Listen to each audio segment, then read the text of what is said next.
Episode 42, 17 million Bitcoin and more.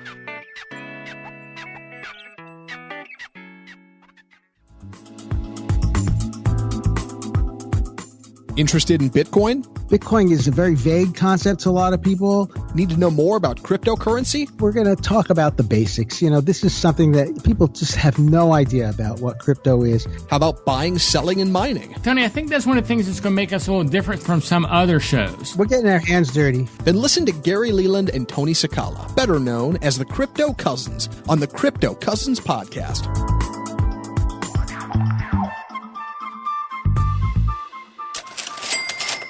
This week's price. This week's price in Bitcoin, $8,890. That's down $418.98, or 4.6% over the last 7 days. Howdy, howdy, howdy. Gary Leland here. And this is Tony Sakala. Tony, I'm getting sad. Bitcoin's down again. We had such a great week going last week. I know. It is both. It's bittersweet, It's like every time it goes down, there's an opportunity to buy on the dip. And we can just tell people, hey, there's another opportunity. And when they don't listen, then who do they have to blame? Well, if we had done this show yesterday, we might have been able to say we were up. Yes. And a big drop during the night. Yeah. Mm-hmm. So, hey, last week, for those who listened last week, we had an interview with Eric Wang from A-Chain, and he gave us, 5,000 ACTs to give away? 5,000 ACTs to give away, yeah. So very generous, really excited. Very, very generous. You're right about that, Tony. So what we did was we decided to give, 50 listeners 100? 50 listeners, 100 each. And all you had to do was... it was easy to do, too, Tony. They had to go to our YouTube channels. It was really easy. Had to go to youtube.com/CryptoCousins or youtube.com/4MinuteCrypto. All they had to do was go there and like the page and subscribe. And did anyone do it, Tony? We had a bunch of folks do it. So we're definitely going to be giving out those 100 ACT today and tomorrow. We'll be going through the wallets and depositing money. And I'm not sure the exact number, but it was a whole mess up, so it could have been all 50 for all I know. Because there was a lot of people that... Mm-hmm. Yeah, I think we just made our 50. So thanks, guys. So if you... following up. If you don't get an ACT in your wallet, I can tell you that you weren't one of the first 50. Might have been number 51. I'm sorry if you were number 51. Might have been number 52. But anyway, thanks everyone for entering, and thanks for Eric at A-Chain for giving us the crypto to give away. And just because we're not giving away crypto anymore doesn't mean you can't go to our YouTube channels and still subscribe, right, Tony? They can still do that. Subscribe. You can still subscribe and liking, and in just doing that, you can practice subscribing and liking. And then the next time there's a giveaway, you'll be really fast. Oh, next time you already be subscribed. All you have to do is go You'll like. Be already subscribed. All you have to do is like. There you go. Yeah. Exactly. So that's a good point, Tony. So go to youtube.com/CryptoCousins and youtube.com/4MinuteCrypto. Next time we give away coins, all you got to do is just go and like it. So like the show. So that'll make it easier for you. So go subscribe today. Okay, Tony, we're talking about a little news and just generic stuff this week. I found this item pretty interesting. 17 million Bitcoin have been mined. And that was maybe last Thursday that happened, the 17th million? Mm-hmm.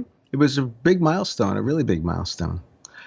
We have this thing called exponential growth, and it's really hard for the human mind to, really grok it. It's like here you got 17 million now, and then there's 4 million or so left to be mined, and it's going to take another 112 years or so for us to mine those last 4 million. In fact, it's going to take 34 years to mine the last Bitcoin.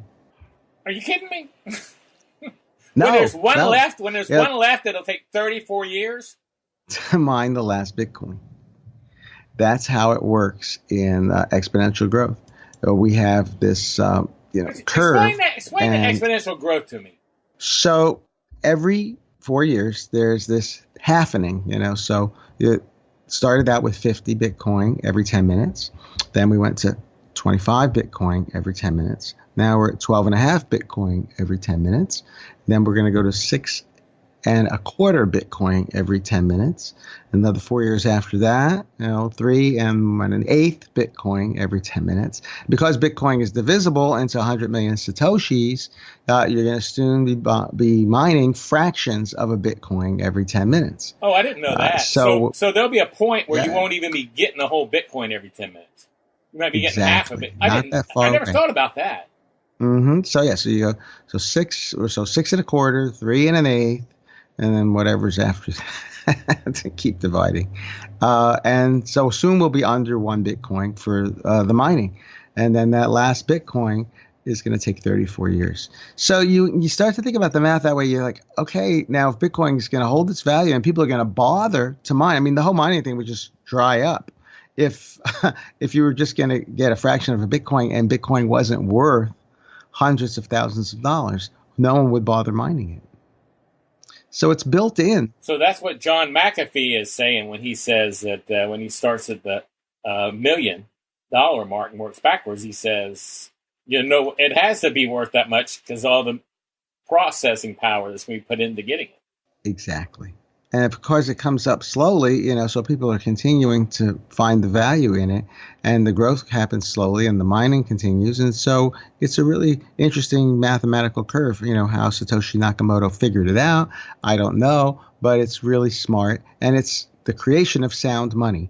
The important thing really behind Bitcoin is that it's the first example on the planet of sound money that's not going to be taken and continually printed. I mean, you think about the power on the planet to get things done. I mean, you and I know we want to get something done, we have to invest time and effort into it. But if a central bank wants to get something done, if they want to start a war and fund it, all you need to do is print more money.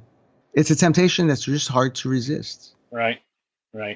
Yeah, if they need money, they're going to print it rather than have the country be insolvent. Yeah, you can. That's their other you choice. Can tax it. Taxing is a painful choice, and printing more is an easy choice, and no one really notices until it's too late. And yesterday there was a tweet, and someone said they had a receipt from McDonald's, and it was like 30,000 bolivars for some McDonald's hamburgers, and there was no French fries on the menu because the French fries were out of stock. And then he said, fast forward, 4 or 5 years to 2018. And it was several million bolivars to get the same 2 hamburgers. Wow. So did you see Tim Draper's, any comments from his interview last week? I didn't. I'm looking forward to interviewing Tim. He said that Bitcoin is bigger than the Renaissance, bigger than the Iron Age, and bigger than the Industrial Revolution. Those are some big comments. That's a pretty big deal there. To be bigger than all of those or any of those. Those are huge milestones. Just like I brought that up because we just talked about reaching a huge milestone, 17 million. And then, I don't know, I kind of put that together some weird way.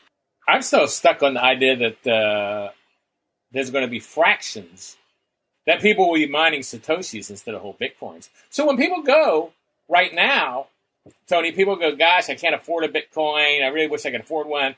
I'm not that excited about getting some Satoshis. Well, gosh, the Satoshis, if you think that people are going to be mining Satoshis, are really a pretty good deal.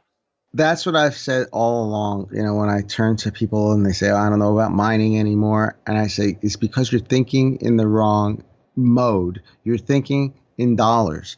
And you don't think in dollars, think in Satoshis. And so every day when our mining machines are mining, or whenever I was mining, before we even got this whole thing started, I was mining on one graphics card, an old gaming computer.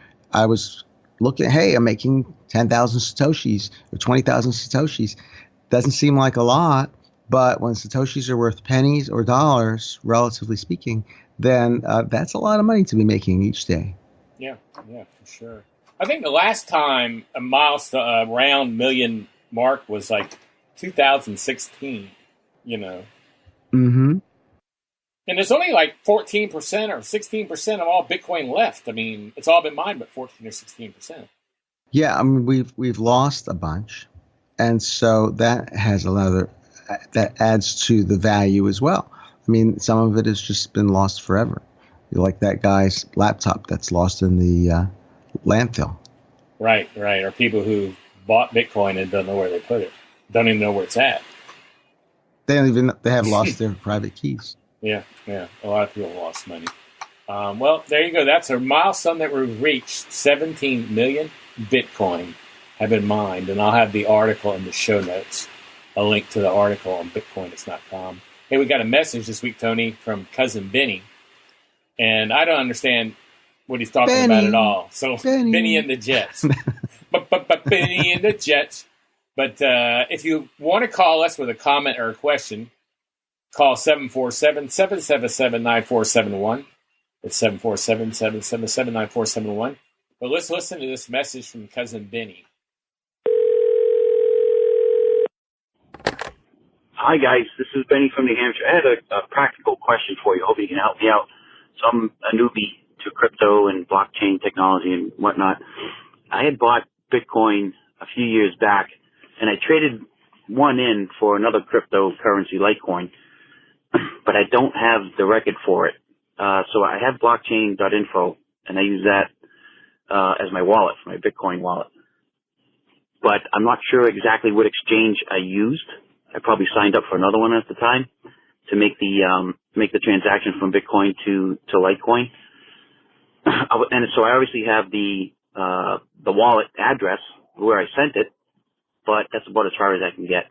So just curious, from a practical standpoint, any assistance as to where I could go to find that actual transaction so I can recoup those Litecoin that I bought? Any help is appreciated. Thanks. Appreciate it. Okay, cousin Benny from New Hampshire. What do you think there, Tony? Bought Litecoin. Does he not know where his Litecoin's at? I'm not sure I understood his question. Well, what happened was, as we know, there's not, at the time, there weren't atomic swaps between Bitcoin and Litecoin. So he went out, bought his Bitcoin a few years back. Then he traded one in for Litecoin, but don't have a record for it. So that means that it had to happen on an exchange. That's what confused me. I didn't know what he meant by a record. A record, yeah, it had to happen on an exchange. Given it was a few years back, and given that the most popular exchange is Coinbase, and Coinbase has been around a few years, he probably needs to find his Coinbase login or do a password reset to go back in there, because it's not going to be in a wallet. It sounds like it's still on an exchange, and unless he traded it in using Shapeshift. Now there you wouldn't have a great record there, and plugged it into his personal wallet. Now again, a couple years back, was the Ledger around and the Trezor around? I don't know how old those are. I don't think 2 years, maybe 3, 4. No, I don't think the Trezor or Ledger have been around 4 years. So that's the question is not specific enough for us to help you. But the most important thing to do is to, if it's been done on an exchange, go back to your Gmail account and look and see if you have a record of signing up for Coinbase or another exchange that's been around that long. Yeah, because you're right. If he doesn't have a wallet, a physical wallet, and he knows what he does not, there's only a couple options. And if it's an exchange, there are only so many exchanges to choose from in that time. Yeah, and then a couple years ago, Litecoin is it's not as old as Bitcoin, and so that's a good question. When was it? Litecoin was, let's see, it came about historically 2013. So that's 5 years ago. And he is a few years back. So he's probably got quite a bit of Bitcoin, because Litecoin back then was $2.60. Yeah, if I was him, I'd be going through that email, hunting for confirmations or something, right? Mm-hmm. Yeah, exactly. So that's my best. That's your best bet. That's generally what I do when I lose something. Try to find an email record of it. Well, Benny, good luck. We hope you find your Litecoin there for sure. Yeah, that's what was confusing me when he was wanting his record. And that's what I was confused. I was going, what record are you looking for? You know, that's just, I'd be looking for the money. That I guess that's what confused me. But if you have a question or a comment, just give us a call at 747-777-9471. Hey, Tony, what do you think about this? And additionally, it says, he says this would be on he has blockchain.info. And so he could see that blockchain.info uses his Bitcoin wallet. Oh, I see. It says he uses blockchain.info as his Bitcoin wallet. And so I'm just not quite sure where he would have put his Litecoin because that transaction is not going to take place there.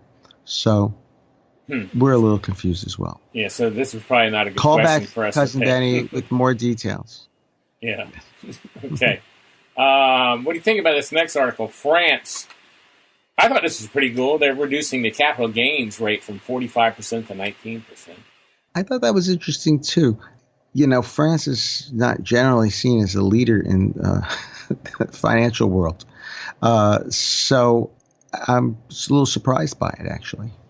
I wish the U.S. would do that. I mean, I wonder if other countries will take note of that, I guess, basically. Because if you're living in France, that's a heck of a deal if you're in crypto. Right. I mean, I don't know how much that affects the crypto trading there, but you know, I think everybody in the U.S. would be happy if the U.S. followed suit. Well, you know, the idea that the French are moving ahead with any technology advancement is a real surprise to me because, you know, remember back when they had HTTP going to HTTPS and the SSLs, France they wanted to outlaw HTTPS because they didn't want people doing, that kind of thing on their system. They wanted to control all e-commerce. Oh, I didn't know that. Yeah. It didn't last long. But does it seem like to you, I mean, to me sometimes when I see things like France doing this and Malta, you know, becoming a safe haven for blockchain, and then Japan liking blockchain, does it seem to you sometimes that like the United States is like way behind on this? Or is that just the way I'm looking at it? I think the problem is that we're very conservative in everything that we do because we're protecting the existing businesses. I mean, isn't that what government's about? It's protecting the existing businesses until they can get a foothold in the new, and then they can start. then they can start legislating, and then the legislation, of course, is the idea of that is to pull up the ladder. Once you've climbed the moat, once you're in, then you pull up the ladder and make it really hard for the new guy to come in. Right. So, you know, here's an example. You know, you've got your ride sharing, and those businesses didn't want to work with the government. They just wanted to go blast their way in.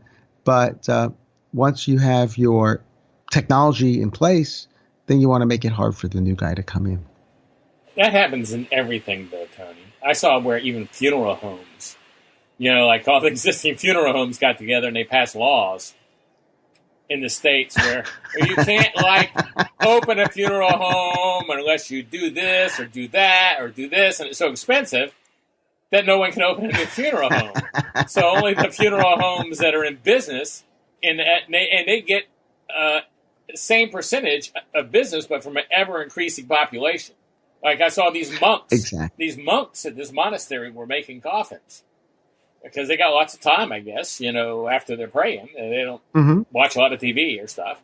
So they were making caskets, wooden caskets, like these handmade caskets that were carved, and supposedly they're beautiful. Well, in that state, these states' mortuaries shut them down because they didn't meet the code that they had laws passed to put in place for coffins and mortuaries. And so the monks had to quit making the coffins that they had. But that's not even tech. That's just business. That's just how we do business. Yeah, we get there. Once we get there, we go, man, this is good. We don't want any competition. What can we do to shut it down? And you're saying that's what we're doing here in the U.S. with crypto? That's what we're doing here in crypto. You know, New York has a bit license law, and that's going to try to slow everybody down so that New York, especially, and that's the home base of the Wall Street. And so they've made it increasingly difficult to do Bitcoin And that's why companies have moved out. And, they don't care because they want to just continue to put up the roadblocks until they're able to make, something like the Fed coin, which I heard about recently. Oh, you heard about that this morning, didn't you? I did. Yeah, that was on 4-Minute Crypto. If you're not subscribed to my new show, check out 4minutecrypto.com. A new show every day. And for Tony, it takes 2 minutes to listen to.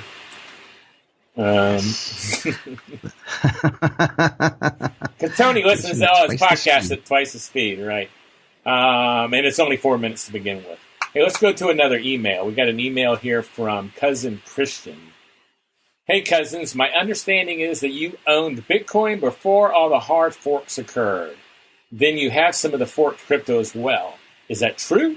And if so, do you know how one would go about accessing their new crypto if they've been using an SPV wallet? Now, Tony, you've been in crypto longer than I have. And I have gotten some money off forks, but I haven't found a lot of my forked money, I've got to say. So what does this guy need to know? Because maybe I need to know something too. Well, each crypto that forks has its own rules. And so if you've got a wallet and your crypto has been on the blockchain before the fork happened or before the snapshot happened, depending on certain coins, they do a snapshot of the blockchain and then they fork at a later date. So each one is different. There's no one overarching rule that we can give to say, hey, this is exactly how you get all your forked coins. Additionally, some don't do an airdrop at all, and some do an airdrop for a limited time, like 30 or 60 days, and then they just shut it down. So my recommendation on any forking is, unless you're really, really, really certain that the number of coins you have and in the new coin is a lot of value, I wouldn't even bother going after it because there's a possibility that they'll say, just type in your private keys here, and then we'll check to see, if you have the coins, and then all your Bitcoin disappear. They just take it. And that's never any good. Yeah, exactly. Like they said on the South Park, and it's gone. It's happened. Like, oh yeah, check to see if you're, if it works out. And so you don't want to be going to websites and giving them your private keys. And some of them are, that's how they work. They're like, oh, let's check this wallet. You can. There's really no way around it. It's really always a bad idea to do it that way. So if you have an SPV wallet, in other words, a wallet that's not a hardware wallet like a Ledger or a Nano and a list of coins that they're supporting, the only way to do it is depending on the coin, you have to put it in your Ledger or put it in your Trezor and see. So. What does SPV stand for? Simple payment verification. Oh. So, we have our full nodes running. And so when we check to see if a transaction went through on our nodes, we know, because it's not simple payment verification, it's full payment verification. So it's a full node. We have the whole blockchain running on our computers. Then simple verification means, payment verification means it goes out to the nearest, 5 or 6 nodes, goes out there and checks to see if the payment is verified on the blockchain. I also saw that a lot of there's so many forks now, like especially from Monero. There's so many forks that Binance announced that they aren't even going to add any forks for Monero. They're not going to add any to their site. So I think a lot of people on that. Yeah, I think a lot of people are going to forget all these forks. We're not going to be adding 100 forks, for one coin. They do almost the same exact thing that there's no reason to have. So, well, thanks for sending in that question, Christian. And if anyone wants to send in a question, if you want to look it up, there's a website called Airdrop Alert, and you can check and see if the coins you're looking for are being airdropped. I'm not familiar with that. Airdrop Alert. Airdropalert.com. Cool. And if anyone wants to send us an email question, just send it to thecryptocousins@gmail.com, and we'll try to answer it on a future show. And Tony, it looks like I skipped a couple of things up here. We definitely want to talk about our conference in July, BitBlock Boom. You get a chance to check that out at bitblockboom.com. That actually goes up in price today. Yes, it does. And then we also are, go ahead. I was just about to mention, as probably you were as well, we're participating in Richard's conference, Future Tech Expo, coming up in September. And you can find out more about that at go ahead. So our URL is cryptocousins.com/super for that. So go there and check it out. Also on the Future Tech Conference, I think starting today and maybe for a week, they've lowered the price to $99. And then I think, oh wow! And I think this link gives them 10% off. So if I'm correct, they may be able to sign up for the next week at $90, and that's in Dallas. That is a great. Yeah, that is a good deal. I just saw that this morning, so make sure and check that out. I'll be speaking on mining. Oh, that's right. I'm excited about that. Yes, you are, and you may be. I think I am the MC. Yeah, but we'll see how that goes. Hey, also. And now we've talked about this personally, you and I. This article is Bitcoin.com fraud lawsuit group gaining steam with over 1,000 members. So there's over 1,000 people involved in this lawsuit against Bitcoin.com.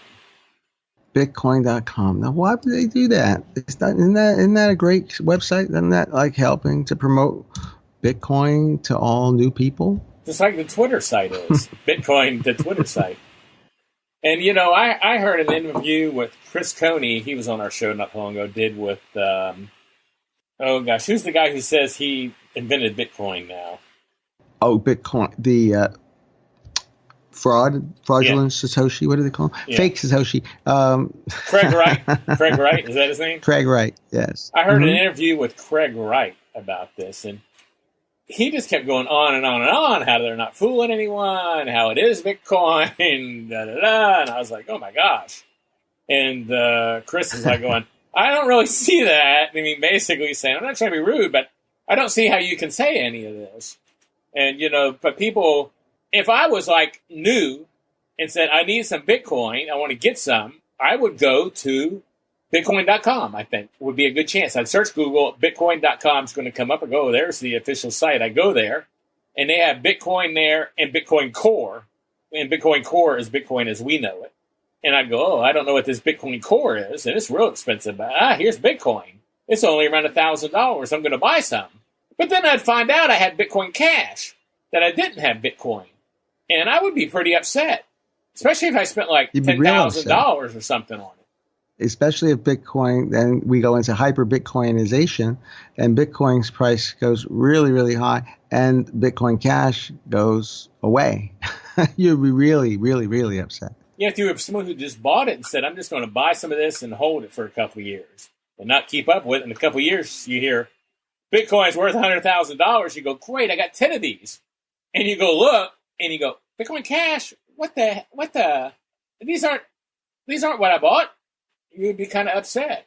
So this is a really interesting development, and two of the people involved we've already interviewed. Charlie Schramm and Pierre Richard are involved as well, and looking to.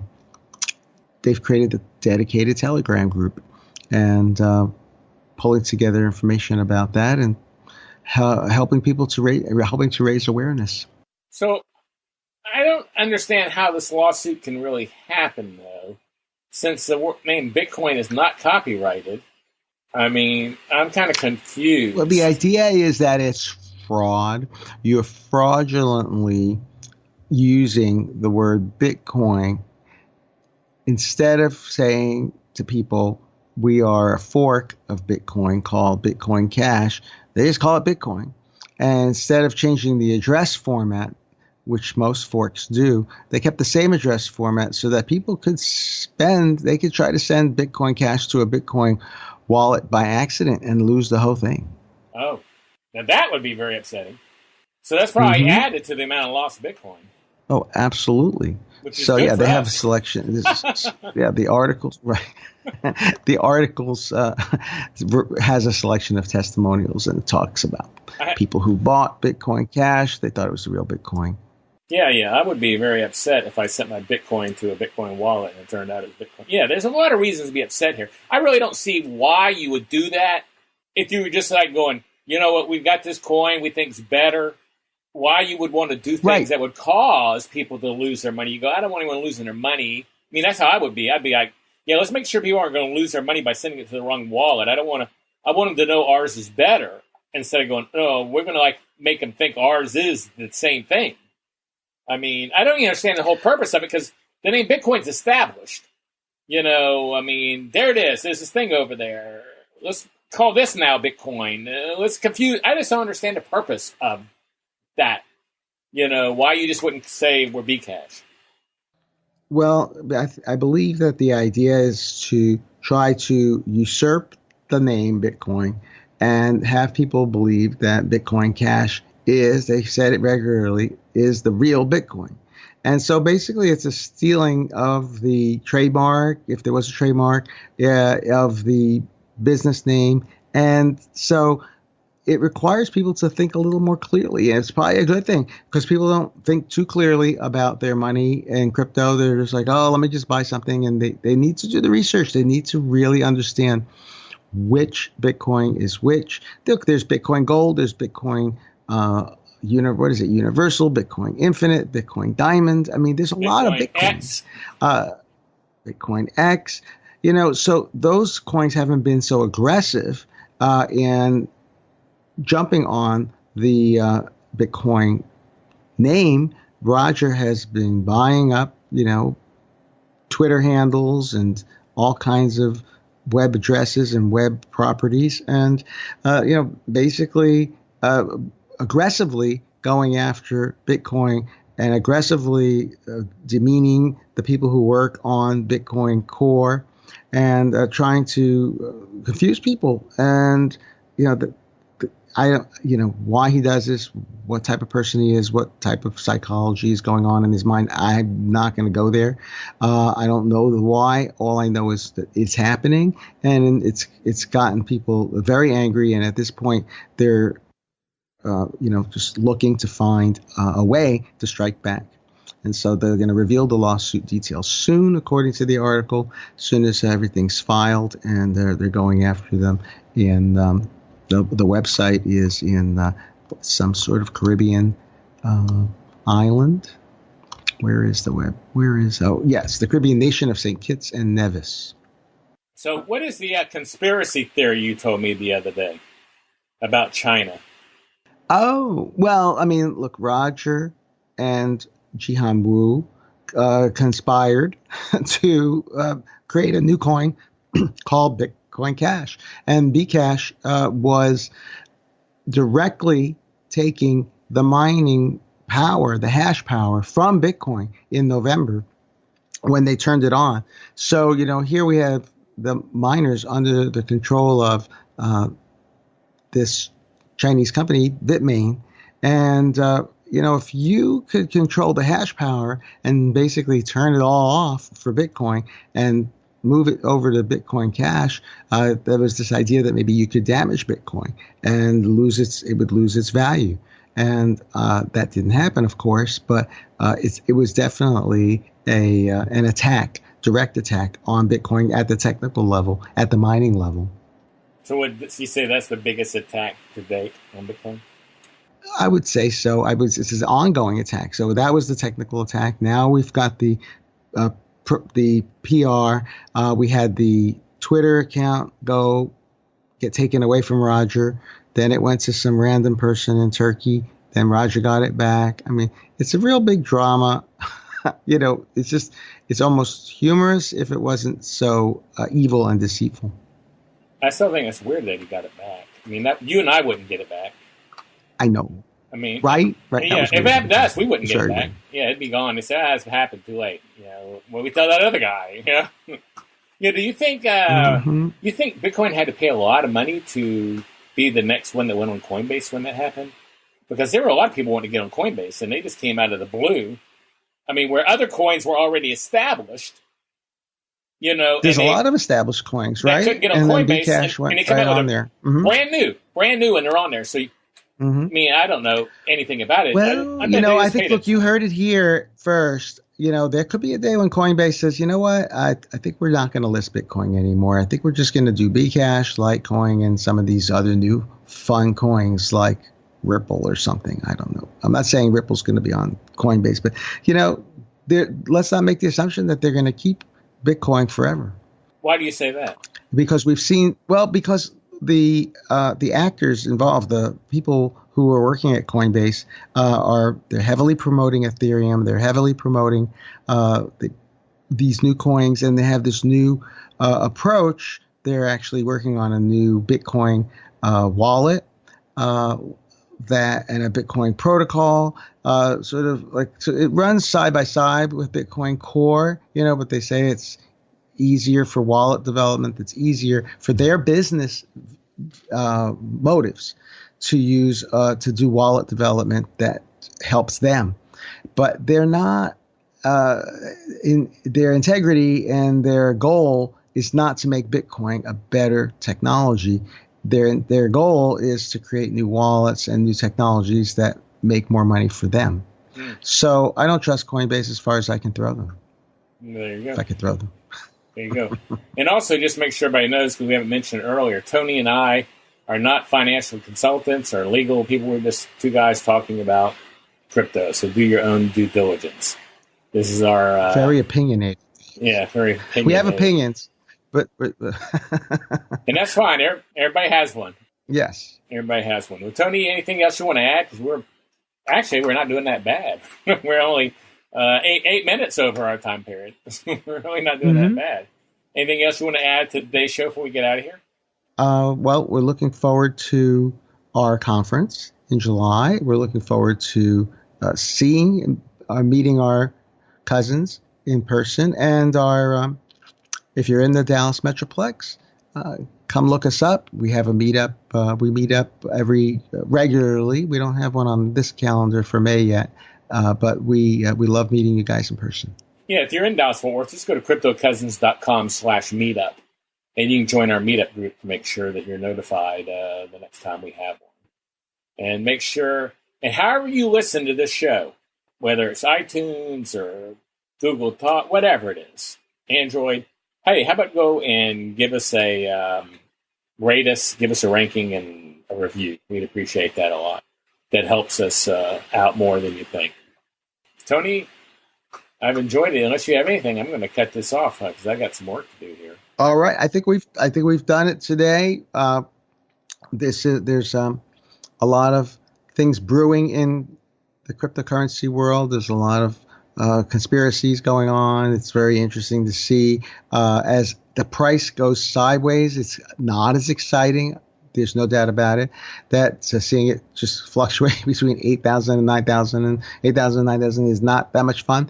But I think we're going to see that for a little bit until this thing, until the established players get a foothold in there and that they're able to buy Bitcoin, until they get their position set, then we're going to see Bitcoin do this. I mean, if you have, as you pointed out a couple shows ago, if you have a couple $1 million, you can manipulate the price of Bitcoin very easily. Yes, if you have did you see that $99 million Bitcoin transaction or Litecoin transaction? Right, and that was what that went through for just like a few cents. 40 cents. Crazy. The transfer $99 million. I mean, that would have probably been like $1 million using a bank. It would have been a lot. Right? Even 1% would have been $1 million. Yeah, that's what I'm saying. It probably would have been million. And I read that banks usually charge 6 to 7%. So I guess it would have been like $6 million. So I know we were getting ready to shut it down. I just found that to be an interesting article. If you're moving big money, I mean, are you going to use the banks or are you going to switch it to crypto? I mean, I would think you'd be switching it to crypto. Exactly. Yeah. So, everybody, thanks for listening. Sorry I started winding it back up there. But thanks for listening. We really appreciate all you guys subscribing. And thanks everybody who entered the A-Chain contest. And I think that was another good point, Tony. They need to go subscribe to both of the YouTube channels. So next time they can just like the video or whatever and get the money. We're going to start trying to do that Make more it and more. easy. Yeah. Mm-hmm. Tony, have a good one. All right, guys. Everyone, thanks for listening. We love you. Thanks for listening to the Crypto Cousins podcast. Please share this podcast with anyone you know that is interested in cryptocurrency. Your friends can subscribe on iTunes at cryptocousins.com/iTunes and on Android at cryptocousins.com/play. If you want to know more about Tony or Gary, just go to tonysakala.com or garyleland.com. Make sure and join us on the next episode, and thanks for listening.